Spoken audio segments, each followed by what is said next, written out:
क्यों, क्या हुआ बेटा? अब तो आप सबको बहुत खुश होना चाहिए। दादी, आपने हमें जो पैसे दिए थे वो सब खत्म हो गए। अब गृहस्थी चलाने के लिए थोड़ा और धन चाहिए। बेटा, मेरे पास धन संपत्ति तो कुछ भी नहीं है। जो कुछ भी था वो मैंने तुम सबको दे दिया। हाँ हाँ पिताजी, जो आपको खरीदेगा वो आपको खाना पीना देगा, साथ ही हमें भी कुछ दे जाएगा।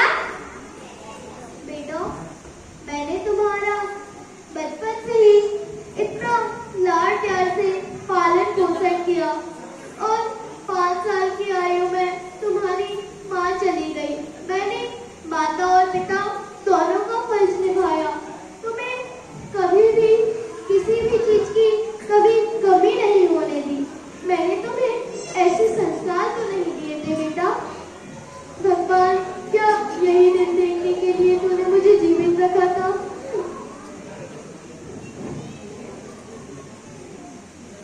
बस पिताजी, आप किस प्यार की बात कर रहे हैं?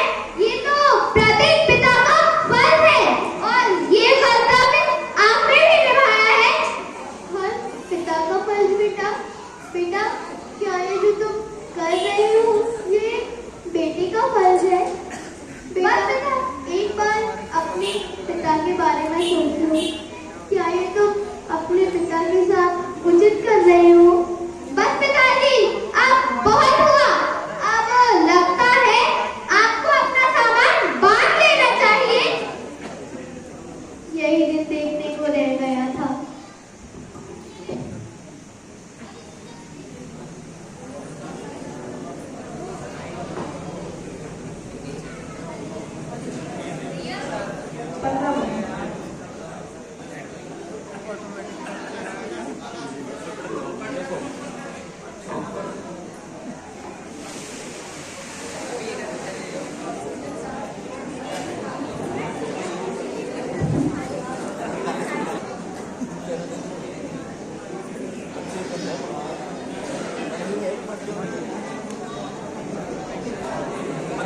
यहाँ पर उनके बेटे अपने पिताजी को बाजार में बेचने आए हैं।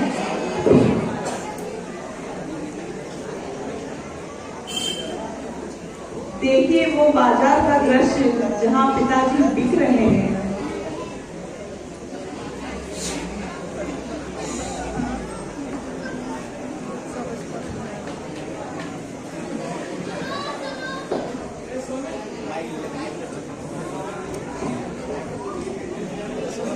सुनो सुनो सुनो, यहाँ जो भी चीज नहीं बिकी है वो हम खरीदेंगे। अरे सुनो सैनिक, ये भी नहीं बिके हैं। कितनी कीमत है? 4000 रुपए। ये लीजिए 4000 रुपए। चलिए बाबा जी, महल चलिए।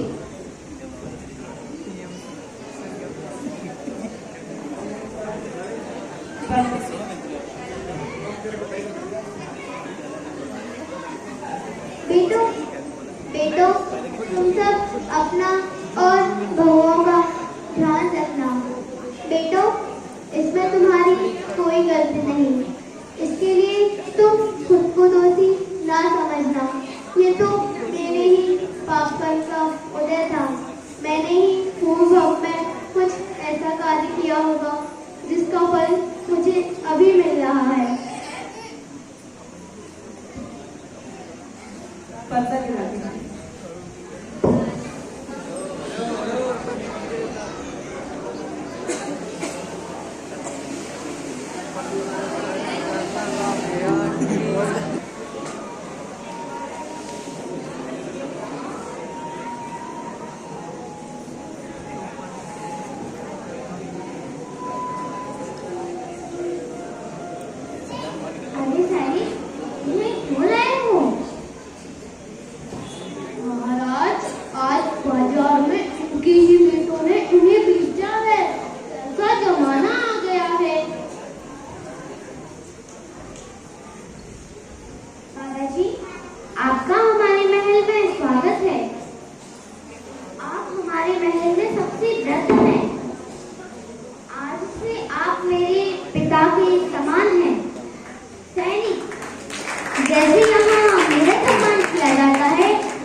जी का सम्मान किया जाएगा।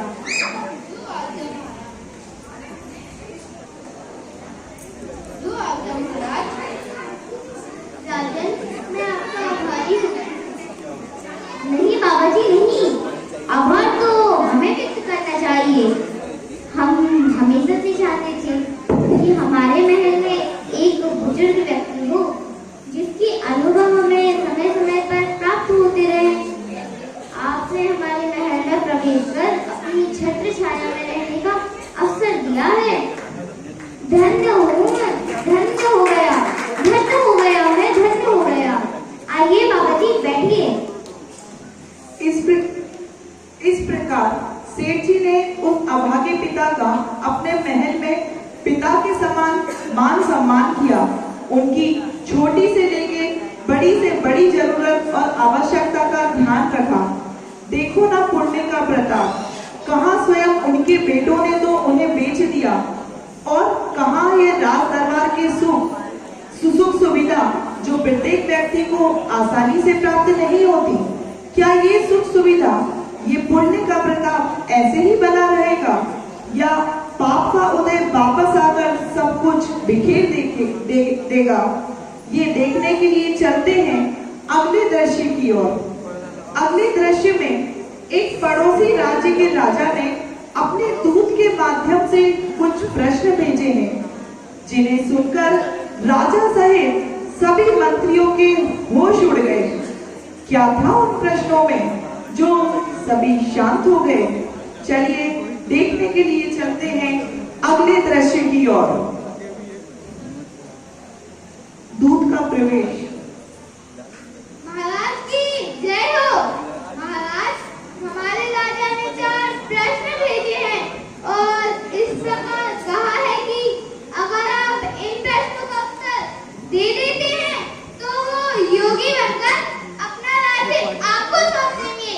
और हाँ, अगर आप प्रश्नों के उत्तर नहीं दे पाए तो आपसे आपका राज्य छीन लिया जाएगा।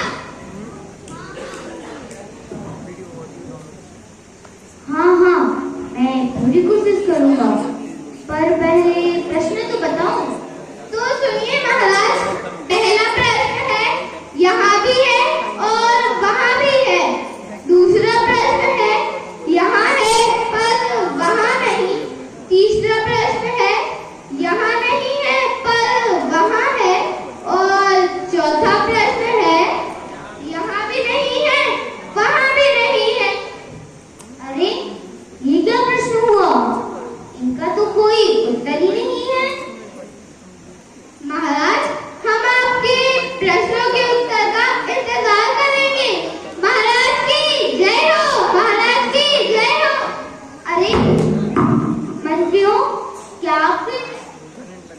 आपको इन प्रश्नों के उत्तर पता है? नहीं महाराज, नहीं।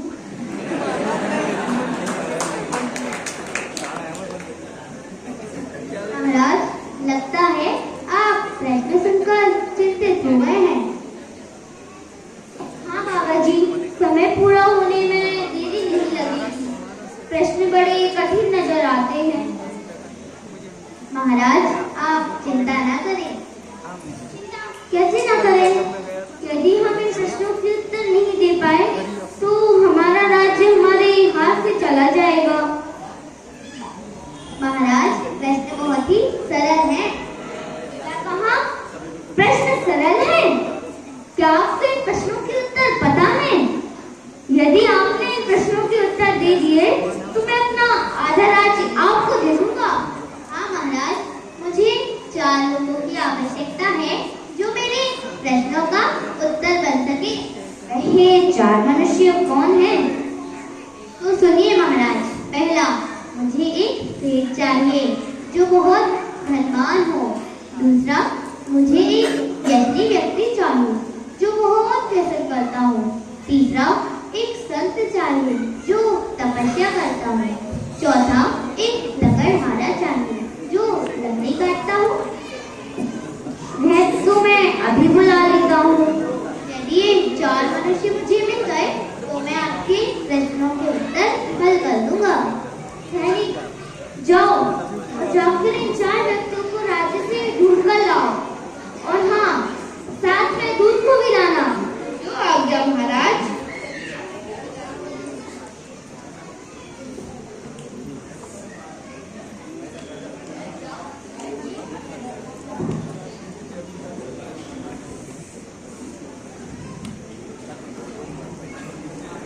बाबा जी भी ना सटिया गए हैं।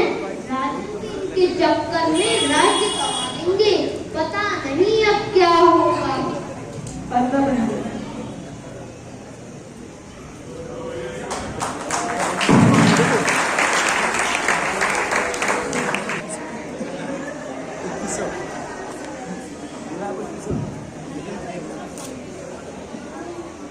सैनिक उन 4 व्यक्तियों को ढूंढकर ला रहा है। पहला व्यक्ति, अरे अरे मुझे कहाँ ले जा रहे हो? आज तो उत्तम संयम का दिन है और मुझे संयम धारण करना है। चलिए, आपको महाराज ने बुलाया है।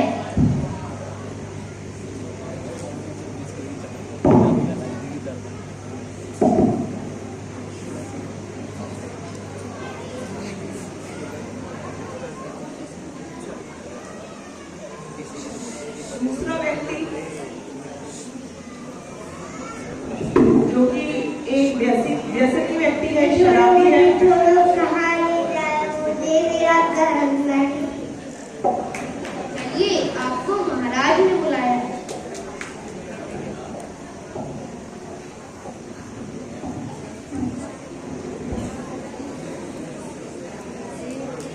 तीसरा व्यक्ति एक साधु, योगी, तपस्वी। सुनने वालों को महाराज से क्या काम? ओम नमः शिवाय, ओम नमः शिवाय। आपको महाराज ने बुलाया है। और चौथा व्यक्ति एक लकड़हारा।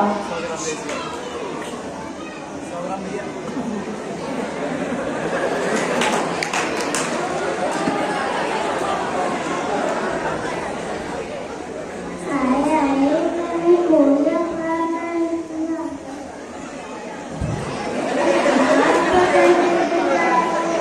आइए मैं कहूँगा तुम्हें का चूल्हा कैसे जलेगा। चलिए, आपको महाराज ने बुलाया है। आप सभी को महाराज ने बुलाया है। महाराज के राज दरबार में वो चारों व्यक्ति उपस्थित हो चुके हैं जिनकी खोज करने के लिए सेठ जी ने कहा था।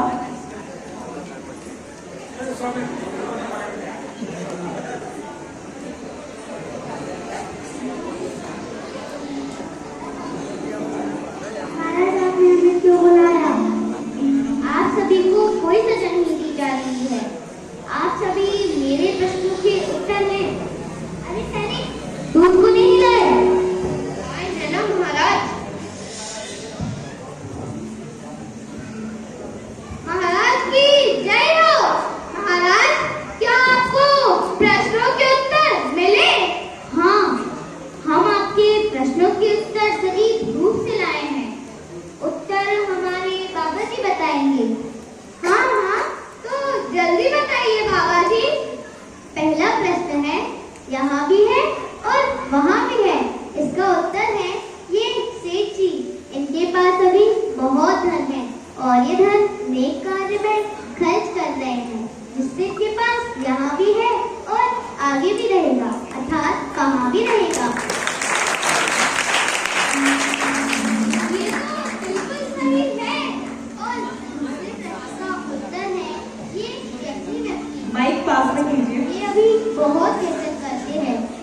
इनके पास यहाँ है पर वहाँ नहीं, अर्थात यहाँ है पर वहाँ नहीं। ये तो बिल्कुल सही था। और तीसरा प्रश्न है, यहाँ है यहाँ नहीं है पर वहाँ है। इसका उत्तर है ये सन।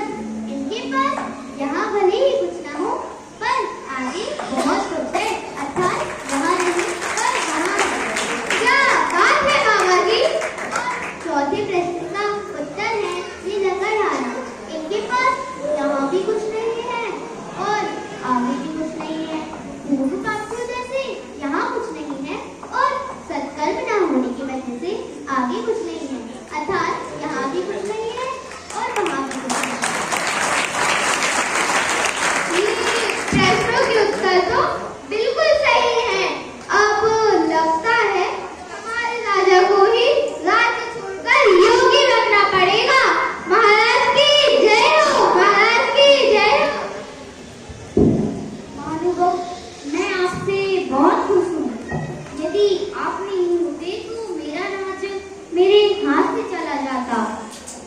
वृद्ध परेशों के एक एक श्रेणियों पर लाख लाख अनुभव लिखे होते हैं।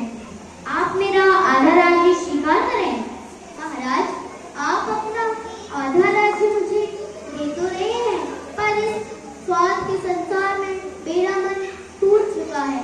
जिस दौलत के पीछे मुझे मेरे ही बेटों ने बेच दिया, उस दौलत के संसार में मैं एक पल भी नहीं रहना चाहता। अब मैं जैन दीक्षा लेकर अपनी आत्मा का कल्याण करना चाहता हूँ। महाराज, आप ये क्या कह रहे हैं बाबा जी? क्या हमसे कोई अपराध हो गया? बताइए बाबा जी, किसने आपके साथ दुर्व्यवहार किया? उसे अवश्य दंड मिलेगा। पर आप ऐसा ना कहें, मुझ पर से और इस महल पर से अपनी छाया दूर ना होने दें। नहीं नहीं महाराज, आपने तो मुझे वो अपनापन दिया जो मुझे मेरे बेटों ने कभी नहीं दिया। ये तो पुण्य का उदय था, और पता नहीं कभी उदय चला जाए। निर्णय तो बस हमें करना है महाराज कि हमें इन्हीं मेला में रहना है या बस आनंद ही आनंद, आनंद की अनुभूति बनाए रखनी है। निर्णय बस आपको करना है महाराज। वजीर, आपके इन विचारों से मेरा मन प्रफुल्लित हो गया। अब मुझे सुख सुविधा की कोई आवश्यकता नहीं। मुझे आवश्यकता है तो केवल उस ज्ञानानंद की